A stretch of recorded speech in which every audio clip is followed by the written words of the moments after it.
Darren is with SugarPrint. Darren, how are you today?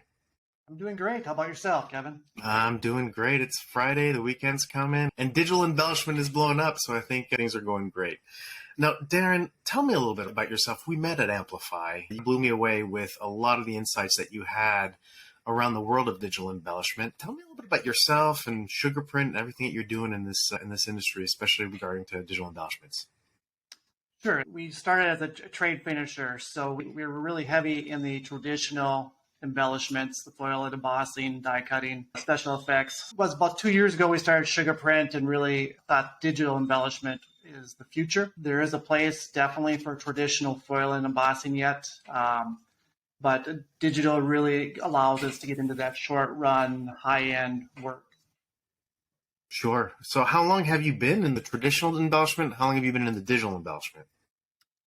Well, I grew up in a print shop with my father, so I've been in it since the 80s, basically. And I would say it's probably been, I don't know, at least 6 years. Time flies, but we're one of the earlier ones to invest in the Scodex technologies. So it's been quite a few years since we've been on the digital side of things. And a lot has changed since we bought our machine, just the number of vendors out there offering digital. Yeah. Yeah, it is exciting. So I do have a question for you, though. We spent a lot of time talking about the challenges in the industry. So some challenges are linked to designing correctly. Some challenges are around estimating, some about setting the right expectations with the clients, understanding what the limitations are and what's possible. Are all things that I think come down to education. But I think one thing we don't talk enough about is how do we market these digital embellishment capabilities out there? Tell us a little bit, how do you market your digital embellishment at the SugarPrint to the world? What are you doing that's specific to your Scodex and maybe different than what you might be doing with your analog stuff? Samples. We created a presentation folder with a bunch of different samples and effects and overview instructions on how to create a digital file. And that's what we hand out to our potential customers, because really it's that touch and feel and seeing it. I think we do a pretty good job on our website to show close-ups. I think to get a close-up in the right lighting to really show off that enhancement is great. If someone goes to your website or sees your business card, they just say, wow. So it's that visual element that they can look at and touch. And that's how we do it, at least, is we give out samples so they can see it. And taking pictures of embellishment is really hard to do it justice. I know I've tried a million times over the past 20 years and always trying to get the right reflection, the right light. And sometimes it's the movement of the light that you have to be able to capture. So sometimes a GIF or a short video is probably one of the best ways to show it off. Have you experimented with any like the pre-visualizers that are out there that are creating this virtual 3D effect that people could play with and especially see that light, reflect in a different way? Or is that kind of out of budget right now? I would say it's out of budget for. Yeah, it's expensive. It is, yeah. I remember going to the trade show many years ago, and I think a company called Da Vinci was showing around. And I think it's out there, and I agree it has to be more cost effective for us to implement. Our MIS company that we had played with the idea, but it was rude. It was not polished and good enough for online storefront. So that's a good point. When you're coming to marketing, obviously you have a great name. I love what you're doing around the name SugarPrint. Your visualizations, your imagery is very, I think, well done. It's really well put together. Do you name your digital embellishment something yourself, or do you use the word Scodex? Because let me just set the bar of why I'm asking this question. It's for years when I was out there selling these machines, I would always tell people, listen, don't tell anybody what machine you bought. Come up with your own name, your own copyright. And that way, when the bids go out and you've done all the marketing, it comes under your name and you're the only one who could bid on the contracts. And I thought that was a smart way for everybody to separate itself. But on another hand, I feel that maybe that piece of advice is creating a lot of confusion in the market and confusing print buyers themselves, or even confusing the brands and the agencies. Can I get kind of like your hot take on that and what you guys are doing? Yeah, we definitely started branding. We call it Vivid UV. And you're right. I think it's both sides of the spectrum. I think it causes probably at this point more confusion based on the number of machines being installed in the last several years, and everybody branded it differently. So it wasn't too long. We really branded Vivid UV, but we also put Scodex in our information because Yeah. Scodex and MGI were the two players out there that people are going to search for something. They're going to search probably for Scodex or MGI. So that leads into my next question. I think what we're all trying to do, and we're all trying to grow the pie, right? We're trying to grow this digital embellishment pie. You've invested in the technology. You're trying to market it correctly. Everybody else who's connected to that ecosystem is trying to do that. And I think the only way to really grow that pie is through market education. And that means educating the brands and educating the design agencies and the designers themselves on what's possible and what's out there.